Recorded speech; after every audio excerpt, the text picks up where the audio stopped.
พาขี่รถเลาะเที่ยวชมสวนกาแฟกลุ่มยังนี่กาแฟของกลุ่มยังนี่กลุ่ม CPC กลุ่ม CPC เนาะนี่อันลัก40เด้อของกลุ่มสหกรณ์ CPC สวนประธานนะเปิดลงมาคุณโอ้ต้นได้กับดกกระดังแดงเน่สนุกจริงได้เห็นปะกำลังปลูกไม้วะนี่รถปลูกไม้วะนี่ได้นี่นอนพามาเที่ยวสวนกาแฟสภาพเส้นทางโอ้ทีมงานพาเลาะชมสวนกาแฟ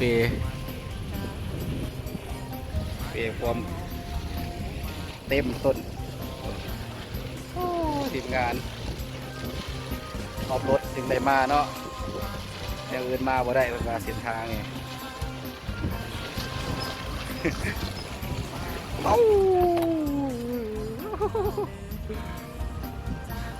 อ้าวมาได้บ่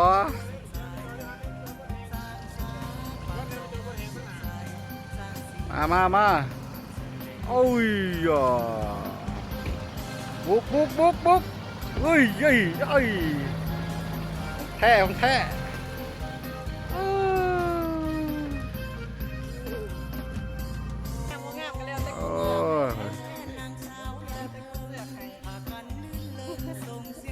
งามเด้อสวนนี่ก็ห้อยไปยังนี่นั่งด้นวะคาเน็บเราดิโอ้เด้อหากาแฟแล้วทันซุกหน่อยนี่ต้นซุกต้นบ่ซุก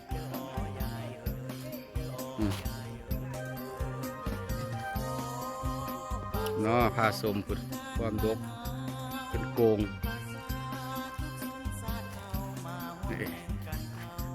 พาสมสวนกาแฟดกเต็มอยู่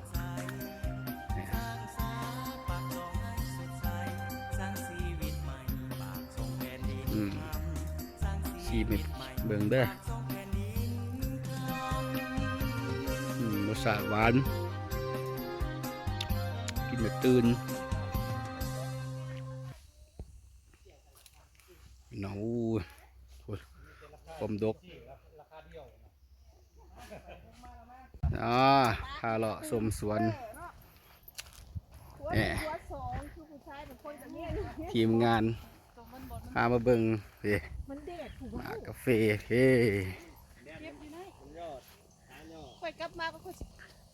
พี่น้องกำลังสุกมาหับจ้างเก็บกาแฟได้มื้อนี้ทีมงานหับจ้างเก็บกาแฟจ้างมาแต่เลี้ยงจันมาเป็นตะแซ่ตอนนี้เอาลองกินเบิ่งเอาใส่กล่องเนี่ยเด็ดมาคนว่าหูว่ามันสิกินได้โดยทำนั้นหวานแล้วฮันย้ำแช่บบ่ล่ะ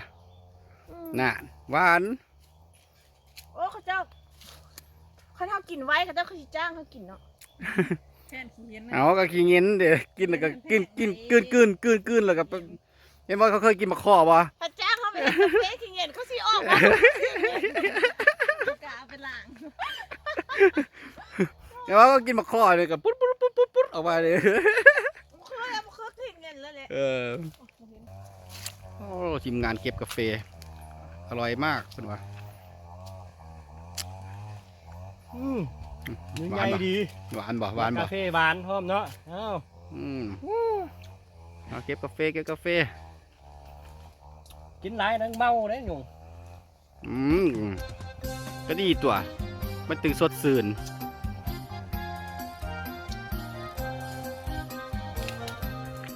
ยำเลยจี้มามันป่วนกินไปเลยเอากินเงินเนี่ยมันจะกินกืนเลยเนอะมาเด้อใครเมื่อยเวลาเก็บกาแฟนี่สามารถกินได้เนาะ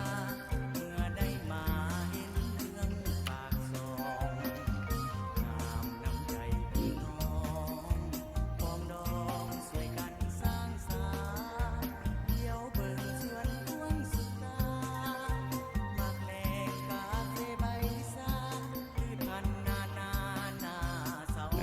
าเบิ่งสาวปากซองเก็บกาแฟเด้อนี่เด้อโสดเด้อผู้นี้ตั้งใจมาได้เพิ่นว่าจะได้คนมาสวยอยู่เพิ่นว่าโอ้เพิ่น กะโลขนาดนี้ เออ เอาเพิ่นว่าได้60 โลอ้าวใครอยากมาสวยเพิ่นมาเด้อ เดี๋ยวเบิ่งโตชายผู้ชายผู้เก็บเงินให้ลงเฟซอย่างเดียว เอาเก็บหลายๆเก็บหลายๆนี่เพิ่นเลือกเก็บแต่หมากแดงๆแม่นบ่มื้อหนึงได้จักโลแม่นโอ้เก่งเนาะเพราะย้อนว่าบ่ทันได้สุกหลายเป็นบ่นี่60อ่ะคันว่าสุกพร้อมกันนี่คือสิหลายกว่าเนาะจะเป็น100เป็นบ่โอ้ค่าเก็บเท่าใดค่า1,500บ่ดินี่โอ้เนาะ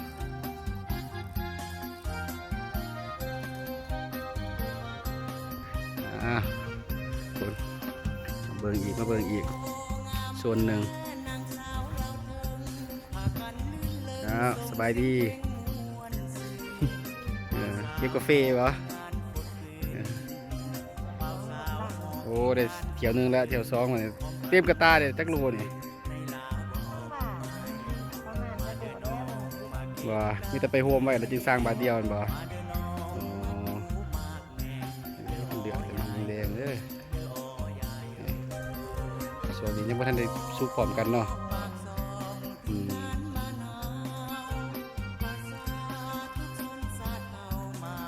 เดือนได้เป็นสุกพร้อมกันนี่เดือนหนาแล้วก็เก็บมวลแล้วเนาะเดือนหนาเนาะส่วนนี้มันค่อยๆเก็บเนาะเดือดแต่มันแดงๆเลย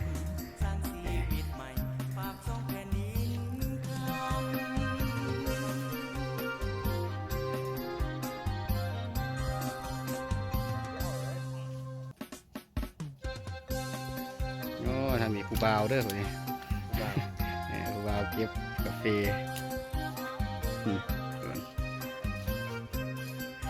แต่พ้องแต่ที่เลยเก็บหมดเลย ตัวเองก็บ่อยากเก็บตัวเองก็อยากเก็บอยู่โล1,500พุ่นเนาะบอกว่ามือนึงได้เกือบ100 โลว้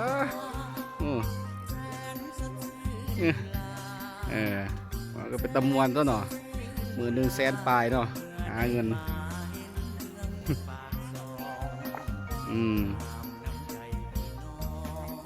ได้170 ต้นพุ่นน่ะโอ้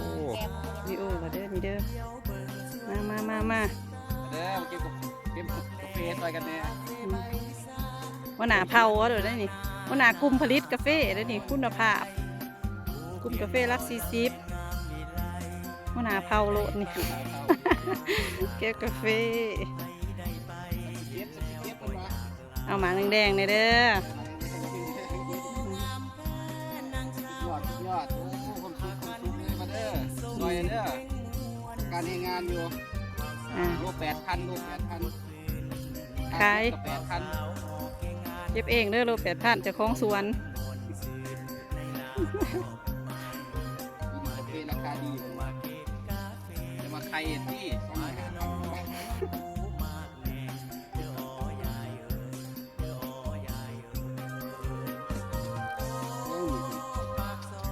กดหมากลาย งามบ่ หมากลายขนาดดีกาแฟผลิตดีเนาะมาเก็บซอยเด้อมา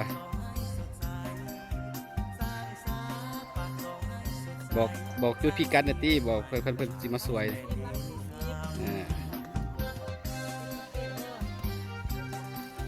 ค่าจ้างเก็บ10,000ขายโล8,000นะใครขอเสนอดีปานนี้บ่มีบ่สิมาสวยเพิ่นนี่ผู้เก็บกับคนบักงามๆสวดได้ดีเพิ่นว่า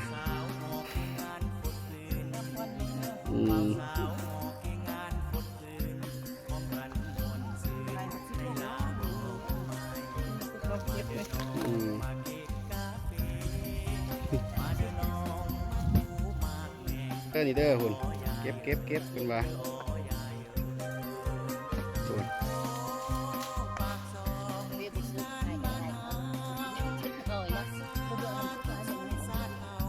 มาเก็บกาแฟเด้อคุณ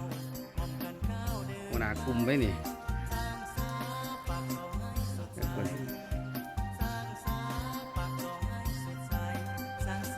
เป็นแดงแม่นี่ตัวนี้เนาะ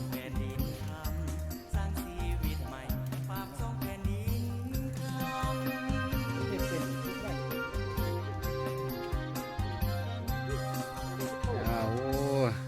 ต้องการให้งานอยู่วะนี่ต้องการให้งานเติมอยู่เด้อมาฮับบ้าน ฮับบ้าน ตีจักจำได้แล้วคุณเลยแดงๆกันว่ะ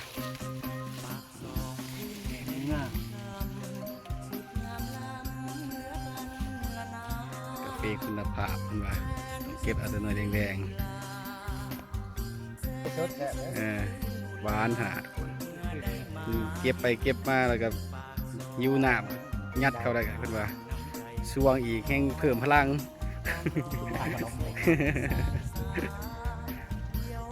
กินแล้วคึกคืนตาแจ้งมันว่าเฮ็ดเวียกได้เบิดมื้อเลยว่า แสดงว่ากาแฟสดได้เลยซื้อไปก็กินเลย นี่แหละสดแท้นะเก็บกินจากต้นเลยมันว่า นี่เอิ้นสดของแท้อ้าวพี่กวกงาม บ่มี แสดงว่าหัวหน้าผู้คนมาก เซราปีได้พวกได้มีเอามานับมีเด้ โอ้มาเก็บกาแฟนำกันแต่ก็ได้กันเมื่อน้ำบ่ตามเก็บแล้วเนาะ แต่ว่าพวกเจ้าส่งเสริมการสร้างครอบครัวเนาะ มาเก็บกาแฟดีก็ได้ สดจากมือเนาะไปกินมาหลายหน่วยแล้วนี่เมาเลยนี่ ปลาโค้งนั่นแหละ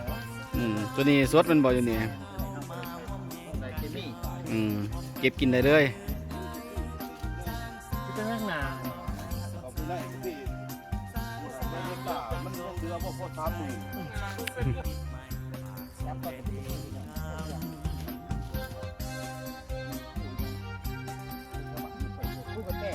ตอนนี้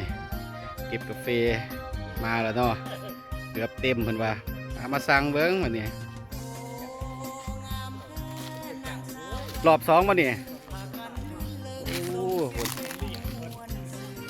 ไปแล้วบัดเนี่ย ได้แล้ว